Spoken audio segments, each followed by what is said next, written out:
Hi, ನಮಸ್ಕಾರ ಎಲ್ರಿಗೂ. ಇವಾಗ ಮಾವಿನಕಾಯಿ ಸೀಸನ್. ಮಾವಿನಕಾಯಿ ಬಳಸಿ ಸಾಕಷ್ಟು ರೆಸಿಪೀಸ್ ಮಾಡ್ಬೋದು. ಅದರಲ್ಲೊಂದು ಮಾವಿನಕಾಯಿ ಚಿತ್ರಾನ್ನ ಈಗ ನಾನು ಮಾಡ್ತಾಯಿದ್ದೀನಿ. ಹೇಗೆ ಅಂತ ನೋಡೋಣ. ವೆರೈಟಿಯಾಗಿ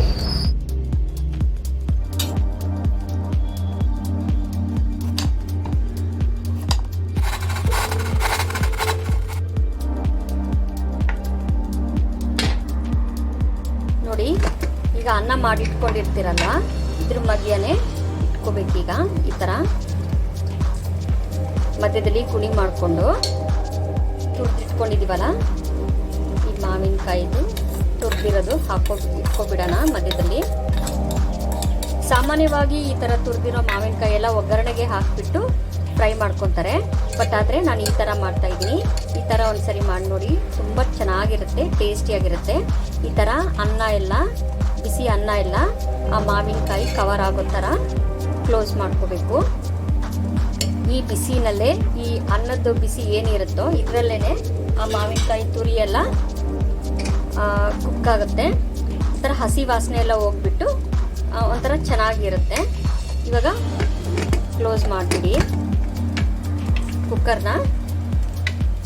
10 to 15 ಮಿನಿಟ್ಸ್ ಬಿಟ್ಬಿಡಿ. ಈಗ ಒಗ್ಗರಣೆ ಹಾಕೊಳ್ಳೋಣ. 1-2 ಸ್ಪೂನು ಆಯಿಲ್ ಹಾಕೊಳ್ಳಿ.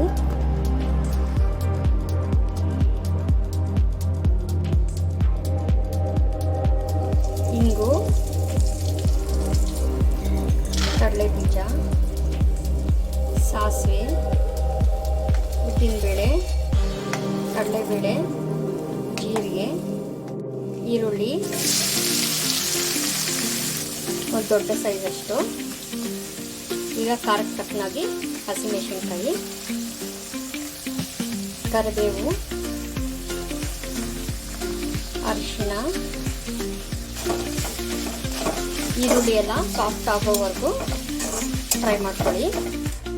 ರುಚಿಗೆ ತಕ್ಕಷ್ಟು ಉಪ್ಪು ಮಿಕ್ಸ್ ಮಾಡಿ.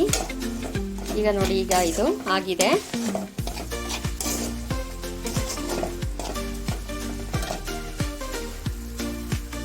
ಈಗ ನೋಡಿ 15 ಮಿನಿಟ್ಸ್ ಆಗಿದೆ. ಈಗ ನೋಡಿ,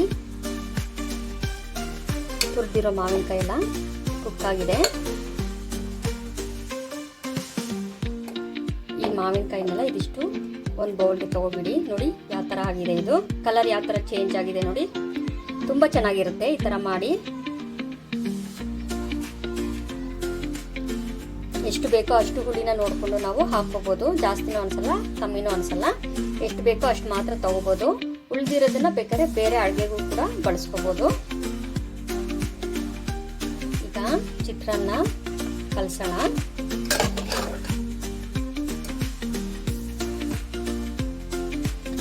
ಈಗ ನೋಡಿ, ಇದರಲ್ಲಿ ಒಂದು ಸ್ವಲ್ಪ ಹಾಕ್ಕೊಳ್ತೀನಿ.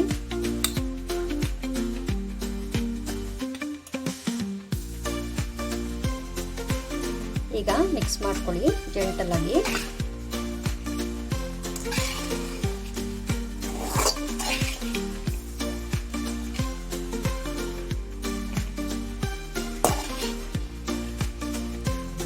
ಈಗ ಪ್ಲೇಟಿಗೆ ಸರ್ವ್ ಮಾಡ್ಕೊಳ್ಳೋಣ. ರುಚಿಯಾಗಿರೋ ಮಾವಿನಕಾಯಿ ಚಿತ್ರಾನ್ನ ರೆಡಿಯಾಗಿದೆ. ನೀವು ಕೂಡ ಮನೆಯಲ್ಲಿ ಟ್ರೈ ಮಾಡಿ, ಹೇಗಿದೆ ಅಂತ ಕಾಮೆಂಟ್ ಮಾಡಿ. ನೋಡಿದ್ರಲ್ವಾ ವೆರೈಟಿಯಾಗಿ ಮಾವಿನಕಾಯಿ ಚಿತ್ರಾನ್ನ ಹೇಗೆ ಮಾಡೋದು ಅಂತ. ಮತ್ತೆ ಹೊಸ ರೆಸಿಪಿಯೊಂದಿಗೆ ಸಿಗ್ತೀನಿ. Thank you.